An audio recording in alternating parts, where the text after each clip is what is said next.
2023 May മാസ സൂര്യൻ പൊന്നുരുക്കി കാച്ചി തന്ന കരിനാരങ്ങ.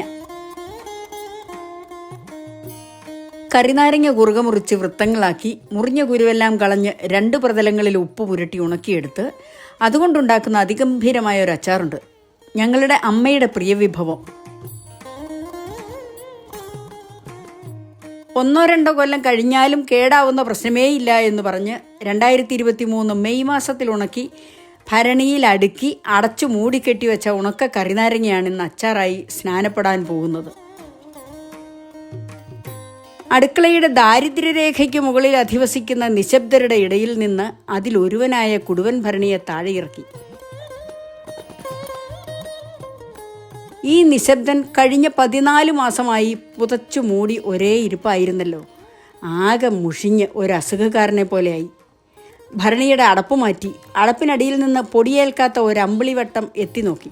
മുത്തശ്ശി, ഞാൻ പൊടിയുടെ തരി പോലും അകത്ത് കിടക്കാൻ സമ്മതിച്ചില്ലല്ലോ എന്ന് അമ്പിളിവട്ടം ചിരിച്ചു. സാധാരണ ഇടുന്ന അച്ചാറിന് വേണ്ട അനതാരികളൊക്കെ മതി. എന്നാൽ ഇത് അച്ചാറാക്കുന്ന രീതിയാണ് ഇതിനെ വ്യത്യസ്തമാക്കുന്നത്. കണ്ണകി ഇഞ്ചിയെ ഒരുക്കി വെള്ളത്തിലാക്കി. മുത്തശ്ശി വെളുത്തുള്ളികളെയും.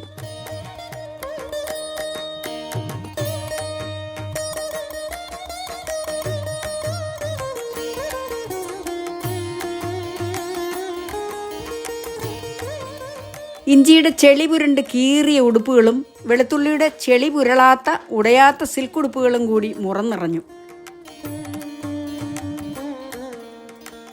ഇഞ്ചിയും വെളുത്തുള്ളിയും വെള്ളത്തിൽ നന്നായി കുളിച്ച് കറിവേപ്പിലയും കൂട്ടിയെത്തി. മുത്തശ്ശി ഇഞ്ചി നെടുകെ കീറി കുറുകെ അരിഞ്ഞ് ലോല കഷണങ്ങളാക്കി. അച്ചാറാക്കുന്ന രീതിയാണ് ഇതിനെ വ്യത്യസ്തമാക്കുന്നത്. സഹായിയായി കൂടെ കൂടി അമ്മയിൽ നിന്നും അത് ഞാൻ പഠിച്ചെടുക്കുകയായിരുന്നു അന്ന് മുത്തശ്ശി. സഹായിയായി കൂടെ കൂടുന്നത് ഹിപ്പാച്ചി മുത്തശ്ശിയുടെ കൂടെ സഹായത്തിന് കൂടും പോലെയാണ്. എന്തെങ്കിലുമൊക്കെ തിന്നാനും തൊട്ടു നക്കാനുമൊക്കെ കിട്ടും. പഞ്ചേന്ദ്രിയങ്ങളിലൂടെ ഒപ്പിയെടുത്ത് തലച്ചോറിൽ സൂക്ഷിച്ചു വെച്ച അത്തരം അറിവുകളിലൊന്നാണ് ഈ ഉണക്ക അച്ചാറുണ്ടാക്കൽ. അനൗപചാരിക പഠനം, അറിയാതെ സംഭവിക്കുന്ന ഫലപ്രദമായ ഔപചാരിക വിദ്യാഭ്യാസം തന്നെയാണിത്.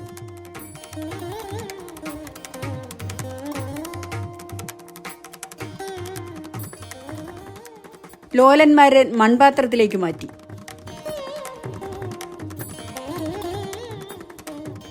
കറിവേപ്പില കുഞ്ഞു മൺപാത്രത്തിലേക്ക് ഇറുത്തിട്ടു.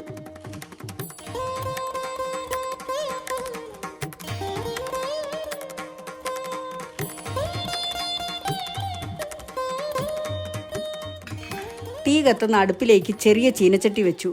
ചൂട് ചീനച്ചട്ടിയിലേക്ക് നല്ലെണ്ണ ഒഴിച്ചു.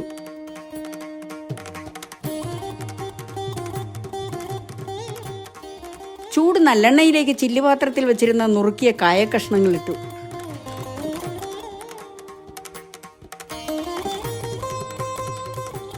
ഒരുപോലെ ചൂട് കിട്ടാൻ തിരിച്ചും മറിച്ചും ഇളക്കിയിട്ടു. അവ വീർത്തു മൂത്ത് മുരിഞ്ഞു വന്നു.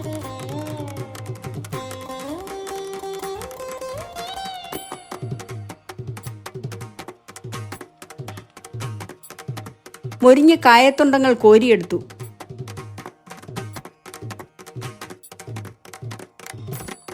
ഇടികല്ലിലേക്ക് എടുത്തു ചാടുന്ന കായത്തുണ്ടങ്ങളെ എടുത്തുചാട്ടക്കാരൻ്റെ എല്ലൊടിച്ചേ വിടൂ വിധി എന്നോർമ്മിപ്പിക്കും വിധം ശരിക്കും കൈകാര്യം ചെയ്തു മുത്തശ്ശി.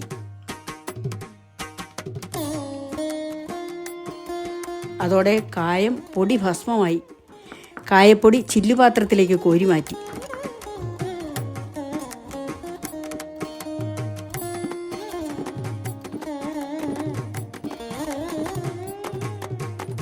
മുത്തശ്ശി കുടുക്കഴിച്ചു. കുടുവൻ ഭരണിയുടെ മുഷിഞ്ഞ കുപ്പായങ്ങൾ മാറ്റി വെളുത്ത കുപ്പായവും അഴിച്ചു മാറ്റി. ഭരണിക്കകത്ത് ഉപ്പിട്ട് അടുക്കി അടച്ചു വച്ചിരിക്കുന്ന ഉണക്കനാരങ്ങ.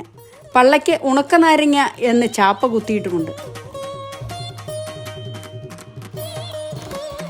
കുടിവെള്ളത്തിനായി നിറച്ചു വച്ചിരുന്ന തിളച്ചാറിയ വെള്ളം ചുവന്ന മൺഭരണിയിൽ നിന്നും കറുത്ത മൺചട്ടിയിലേക്ക് അഗ്നിസാക്ഷിയായിട്ടൊഴുകി നിറഞ്ഞു. കുടുവൻ ഭരണിയിലെ നാരങ്ങ വൃത്തങ്ങൾക്ക് സ്നാനപ്പെടാൻ വേണ്ടി. 2023 മെയ് മാസ സൂര്യൻ പൊന്നുരുക്കി കാച്ചി തന്ന കരിനാരങ്ങ. ഉപ്പ് തിന്ന് മെലിഞ്ഞുണങ്ങിയ നാരങ്ങാവട്ടങ്ങൾ ഓരോരുത്തരായി വെള്ളത്തിൽ ചാടി. ഉപ്പ് തിന്നുന്നവൻ വെള്ളം കുടിക്കും. നാരങ്ങ ഗുളുഗുളുന്ന് വെള്ളം കുടിച്ചുപോയി.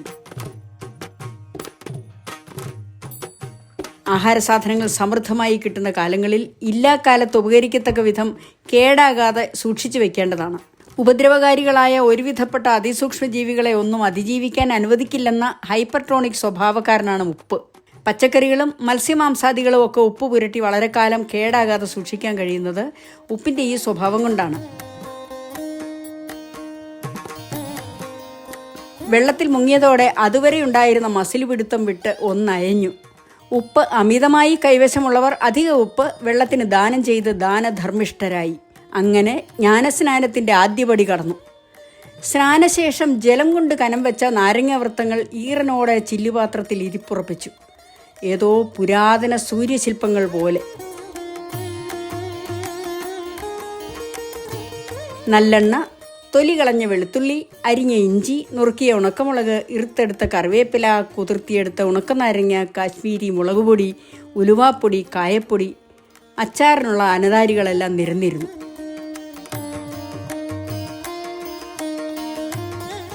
സാധാരണ അച്ചാറിന് വേണ്ട അനതാരികളുടെ 4-5 ഇരട്ടി അളവിലാണ് ഈ അച്ചാറിന് വേണ്ടത്. 10 കിലോ നാരങ്ങ ഉപ്പ് പുരട്ടി ഉണക്കിയെടുത്തപ്പോൾ 2 കിലോ ഉണക്ക നാരങ്ങ മാത്രം. പക്ഷേ അത് അച്ചാറാക്കുമ്പോൾ 10 കിലോയുടെ കണക്കാക്കിയാണ് അനതാരികൾ ചേർക്കേണ്ടത്. ഇതിനു വേണ്ടി നല്ലെണ്ണ, കാശ്മീർ മുളക് പൊടി, ഇഞ്ചി, വെളുത്തുള്ളി എന്നിവ ഓരോ കിലോ വീതമാണ് എടുത്തിരിക്കുന്നത്. 200 ഗ്രാം ഉലുവാപ്പൊടിയും 180 ഗ്രാം കായപ്പൊടിയും.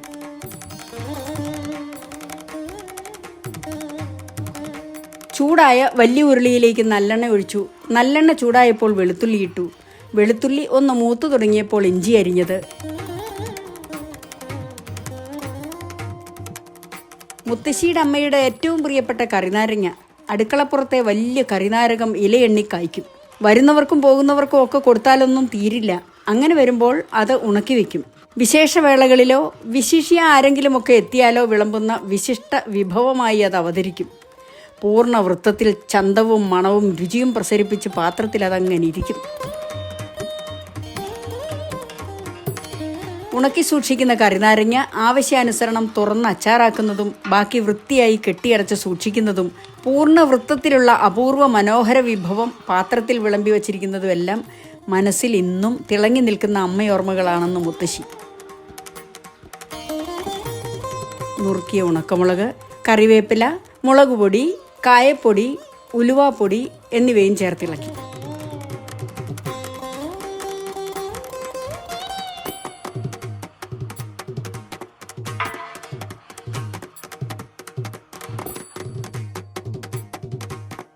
തിളപ്പിച്ചാറ്റിയ വെള്ളം കൊണ്ട് കായപ്പൊടി ഇരുന്ന പാത്രം കഴുകി അതും ഒഴിച്ചു.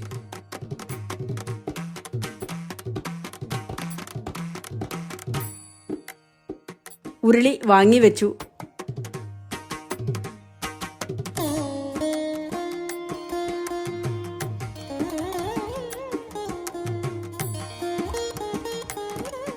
വാട്ടിയ വാഴയില നിരത്തി ഓരോ നാരങ്ങ ചക്രത്തിലും ഉരുളിയിലുള്ള കൂട്ട് പുരട്ടി മൂടണം.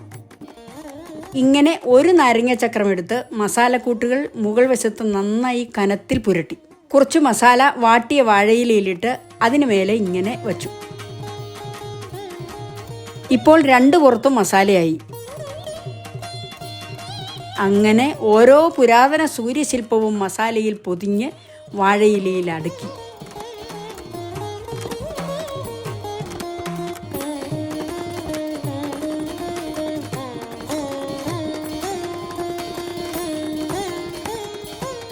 രസങ്ങളുടെ ശരിയായ സങ്കലനം കാരണം തീവ്ര രുചിയായിരിക്കും ഈ അച്ചാറിന്.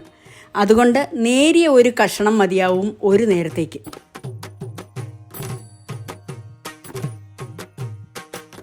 പണ്ട് ഈ അച്ചാറിനൊരു കുഞ്ഞാരാധിക ഉണ്ടായിരുന്നു. എന്നോ ആസ്വദിച്ച ഉണക്കനാരങ്ങ അച്ചാറിൻ്റെ രുചി തേടി സാരംഗിൻ്റെ അടുക്കളയിൽ പരതി നടന്നിരുന്ന ഒരു പെൺകുട്ടി. ഇന്നവൾ കുട്ടിയല്ല. അമ്മു എന്ന ഓമനപ്പേരുകാരി ശ്രുതി. ജനുവരിയിൽ അവളുടെ വിവാഹം. സാരംഗിൻ്റെ വകയായിട്ട് അവൾക്കിതിരിക്കട്ടെ എന്ന് മുത്തശ്ശി.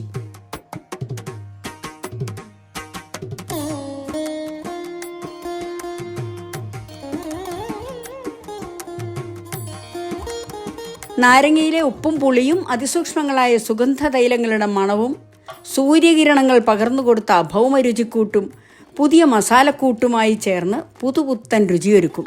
പക്ഷേ അതിനിത്തിരി സാവകാശം കൊടുക്കണം. 2 ദിവസം കഴിയട്ടെ, ചോറിൻ്റെ കൂടെ ഒരു പെട പെടയ്ക്കാമെന്ന് വിഷ്ണു.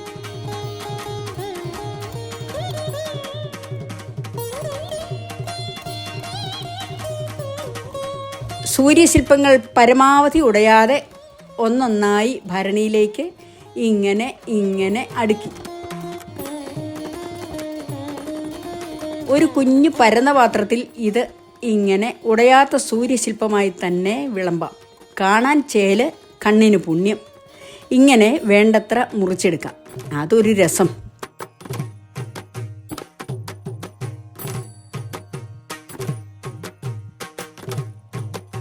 വിഷ്ണുവിൻ്റെ ഭീഷണി നിലനിൽക്കെ മുത്തശ്ശി ഭരണി അടച്ചു വെച്ചു.